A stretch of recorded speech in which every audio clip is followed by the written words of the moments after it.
Johnson, how does the Georgia offense differ from Alabama's offense? They're two of the best in the SEC. Just your thoughts on how they differ.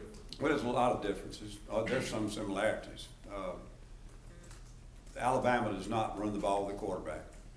In Georgia, that was not a running quarterback type of offense, but Murray will run the football more. A lot of the route concepts are different. I mean, you see some of the same things, slant routes and different route concepts, but there are some different things that they like to go to in crucial situations. But what you got is, two football teams with good offensive lines, experienced quarterbacks, both of them mentioned for the Heisman preseason, good running backs. Georgia has the more physical guy. Alabama's are faster, and then they can rotate them. And then you got great wide receivers. So it's just, it's a case where when you got good players, a system's going to work. And they're very balanced, very good. And even when they had a bad hair day, they've always got somebody to step up and make a play. It looked like a lot of they used Gurley a lot more in the passing, dump off passes. Or Bama can use a lot of that with TJ and some of that kind of stuff. They use him in that way. Yeah, that is a very good similarity. And when you got a great player like that, obviously, that's a big weapon. Georgia had been doing that. He just had not played much lately. But they dropped him off check down routes, and they like to isolate him on inside linebackers on free releases and things of that nature. And Alabama does some of the same things. Their backs are probably as good or better in open field. They're both hard to tackle, one because it's big and physical, and the other one's because it's so fast and they can make you miss.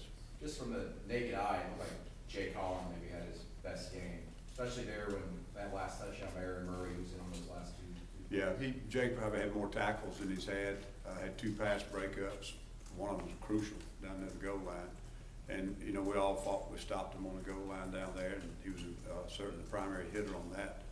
And he played very well. He had three very obvious missed tackles, one of them in the open field that was very obvious, but he played very consistently. The linebacker group as a whole, it was probably the most consistent game. But we all, as a team, had a breakdown here or there, including the linebackers that, led to some drives. How you guys doing health-wise? Who's injured? We're pretty good. This open date is very helpful. We don't have what I would say serious injuries. We've got a lot of guys that are tired, beat up, typical, 12th, 13th week of the season. So this is really going to help us. I hope that 48 hours they get over the weekend will really regenerate us a little bit. But overall, since the really unfortunate thing that happened to Josh Holsey, we really have not had anything happen since then. Ellis, in particular in the second half, they were doing a lot of quick slants, and I know those are virtually impossible to defend anyway. With as big a game as you have coming up, what can you do to try and improve on something where it's very difficult to stop in the first place? Some of them are, and then there are coverages that you get caught in. It's a good play, and obviously that I think Murray does a good job probably putting them in the right play, reading the coverage, know what he's got. But there were some coverages where those routes should have been taken away, and we didn't play the coverage well. So we've really focused more on us this week and not on Alabama, just trying to make sure we're playing fundamentally and assignment-wise what we're supposed to do within our scheme.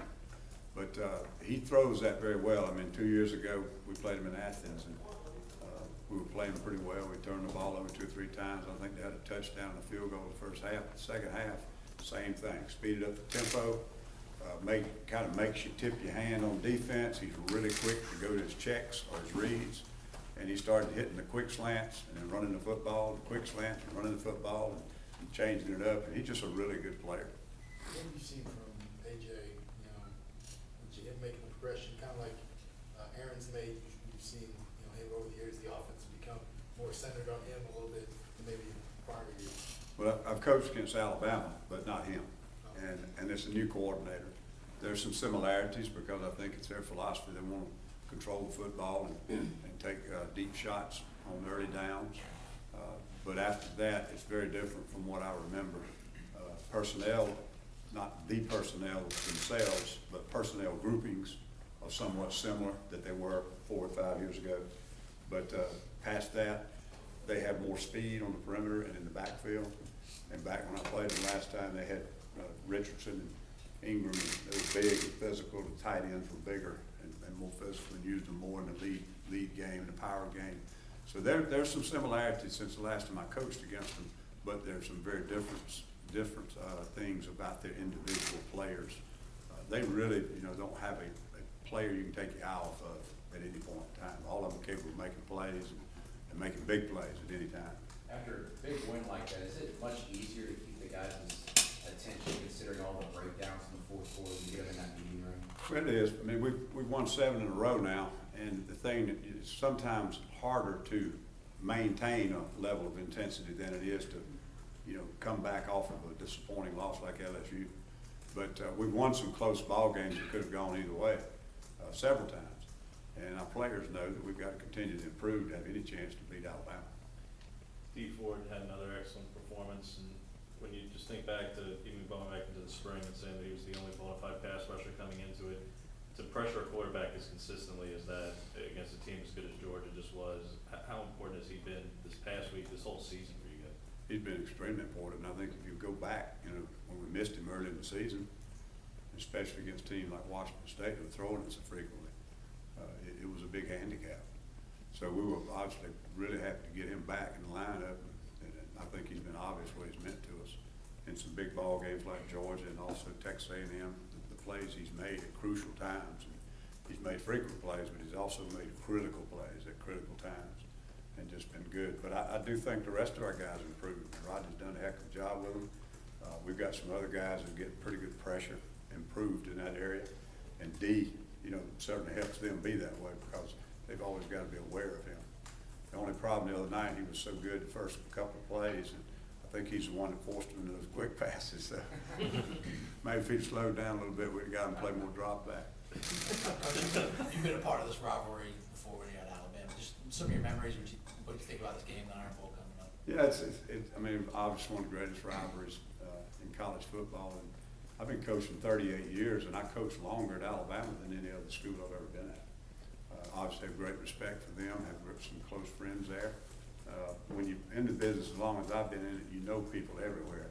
But there are a lot of really good football coaches there that I have a lot of respect for and have coached with before. And, it's just, Auburn and Alabama, it doesn't get much better. It's fun to be involved in the rivalry. It was then, it is now.